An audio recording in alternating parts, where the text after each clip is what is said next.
அதாவது 90களில் 2000 வரலும் நம்ம என்ன 5 கோடியாக நம்ம உங்களுக்கு ஞாபகம் இருக்கும், 10 கோடி ரூபாய் கொடுத்துருக்காங்க. எனக்கு அப்போ சம்பளம் வந்து மேக்சிமம் அந்த காலகட்டங்களில் 1 கோடியை நெருங்கலை. ஆனால் என்னுடைய ரசிகர்கள் 10 கோடி கொடுத்துருக்காங்க. நான் கொடுத்தது என்ன 25 லட்சம் ரூபா கொடுத்துருப்பேன், 50 லட்சம் ரூபா கொடுத்துருக்கேன். இப்பொழுது நான் இந்த அலையன்ஸுக்கு போகிறேன் என்பதை விட நாம் போகிறோம் என்பதுதான் கணக்கு, அதுதான் வழக்கு. இந்த வழக்கில் நாம் வெல்ல போவது இந்த பலத்தினால்தான். நான் வரேன்னு நான் மட்டும் நம்பி சொல்லலை, உங்களையும் நம்பித்தான் சொல்லியிருக்கேன். இந்த அரங்கத்தில் இருக்கும் ஒவ்வொரு தலைக்கும் பன்மடங்கு, பல்லாண்டுன்னு சொல்லுவாங்கள்ல, அந்த மாதிரி உங்களுக்கு பல்லாயிரம் தலைகள் உங்களுக்கு பின்னால் இருக்கிறது என்று நான் நம்புகிறேன். அதை நீங்கள் நிரூபிக்க வேண்டும். இப்பொழுது இங்கே ஒரு புதிய வாட்ஸ்அப் குரூப் ஒன்று ஆரம்பிக்க போகிறோம். இதில் நான் இங்கே இருக்கும், இப்போ வாசித்தேன் இல்லையா, செயற்குழு உறுப்பினர், மாநில செயலாளர்கள், மண்டல செயலாளர்கள் என்றெல்லாம் பெரும் பட்டங்களை சொல்லி உங்களை கூப்பிட்டேன் அல்லவா, அவர்களும் அந்த வாட்ஸ்அப் குரூப்பில் இருப்பாங்க. அதற்கும் அடுத்த கட்டத்தில் இருப்பவர்களும் இருப்பார்கள். முக்கியமாக தலைவர்கிட்டேருந்து செய்தி வந்திருக்குன்னு இப்படி பின்னாடி மறைச்சிக்கூடாது. அது எதுக்கு நான் சொல்கிறேன் அப்படின்னு சொல்லாமல் இப்படி வந்திருக்குன்னு காட்டணும்.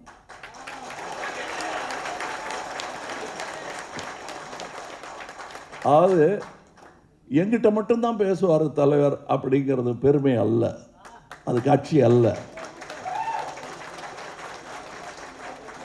அதற்கு முன்னுதாரணமாக இருக்க வேண்டியது தலைமை பொறுப்புகள் இருப்பவர்கள். உண்மை என்னவென்றால்னா, நான் எல்லார்ட்டையுமே பேச முடியும், டெய்லி இந்த மாதிரி மீட்டிங் வைக்க முடியுமா சொல்லுங்கள்? தொடர்பு சாதனம் ஒன்றை ஏற்படுத்தி கொள்ள வேண்டும். அதுதான் இது. அது கிட்டத்தட்ட புல்லட்டின் போர்டு மாதிரி, நீட் நோ பிரின்சிபல் என்பார்கள். அது கட்சியிலும் இருக்க வேண்டும். அதாவது பிள்ளைகள்கிட்ட எல்லா கணக்கு வழக்கையும் பெற்றோர்கள் சொல்ல வேண்டிய அவசியம் இல்லை. சொன்ன குழம்புவாங்க அவங்க. உன் படிப்புக்கு எவ்வளோ செலவாக தெரியுமான்னு சொல்லிக்கூடாது. நீ எவ்வளோ பெரிய ஆளாக போகிற தெரியுமா, அதுக்காக படின்னு சொல்லணுமே தவிர செலவாயிருச்சு போய் படின்னு சொல்லக்கூடாது. அதை மாதிரி சில விஷயங்களை நான் சொல்ல மாட்டேன். அது இங்கே எங்களுக்குள்ள வாதாடிப்போம். ஒரே ஒரு வேண்டுகோள் உங்களிடம், நாளைக்கு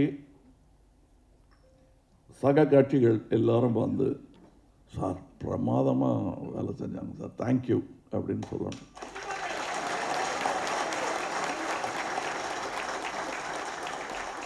ஏன்னு சொல்கிறேன், நாளைக்கு மறுபடியும் இந்த மாதிரி அலையன்ஸ் வச்சாலோ இல்லை வேறு விதமான இதுக்கு போனாலோ, இந்த இடத்துக்கு இவர்னு நம்ம சக கட்சிக்காரனோ எதிர்கட்சிக்காரனோ நம்மளை பார்த்து சொல்லணும், இல்லை பயப்படணும். இந்த ஆள் நல்லா வேலை செஞ்சா இவங்களை தான் போட போகிறாங்க எம்எல்ஏ நாளைக்கு, ஆத்தி அந்த இடம் பயமாக இருக்கு எனக்குன்னு அவங்க பயப்படணும். அல்லது நம்முடைய சக கட்சி தோழர்கள் அவர் நல்லா இருக்குங்கன்னு நமக்கு யோசனை சொல்லணும். அதுக்கு நீங்கள் வேலை செய்யணும். அதுக்கு முக்கியமான விஷயம் என்னன்னா, உங்களுக்குள் இருக்கும் வித்தியாசங்களை அவங்கள மத்தியஸ்தத்துக்கு கூப்பிடக்கூடாது. புரியுதுங்களா? இது நீங்கள் யார் என்பதை நமக்கும் உலகுக்கும் காட்டிக்கொள்ளும் நேரம். இது ஒரு முக்கியமான அற்புதமான வாய்ப்பு. அவர்கள் மேடையில் நீங்கள் ஒத்திகை பார்க்கிறீர்கள்.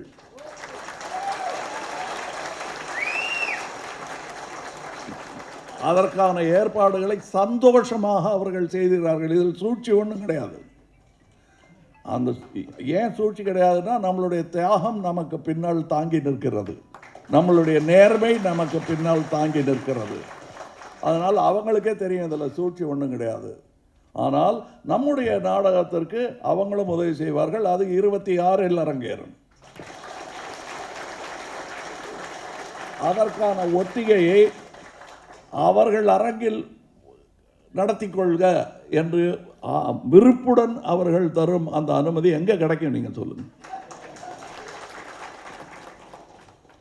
நாளை இதில் எத்தனை பேர் நம்ம கூட இருப்பாங்கன்னு சொல்ல முடியாது. ஆனால் நாம் இப்படி தான் இருப்போம், இதே வார்த்தைகள் தான் பேசுவோம். அப்போ ஒன்று அவர்கள் நம்மளை பரிந்துரைக்க வேண்டும் அல்லது பயப்பட வேண்டும். அதற்கான வேலைகளை செய்ய வேண்டும். இது ஒரு அரசியல் மேடை மாதிரியே இருக்காது. ஏன்னா அப்படி திறந்து வச்சு பேசிகிட்டு இருக்கேன் நான் எல்லாத்தையும். அதுக்கு ஒரு நேர்மை வேணும்.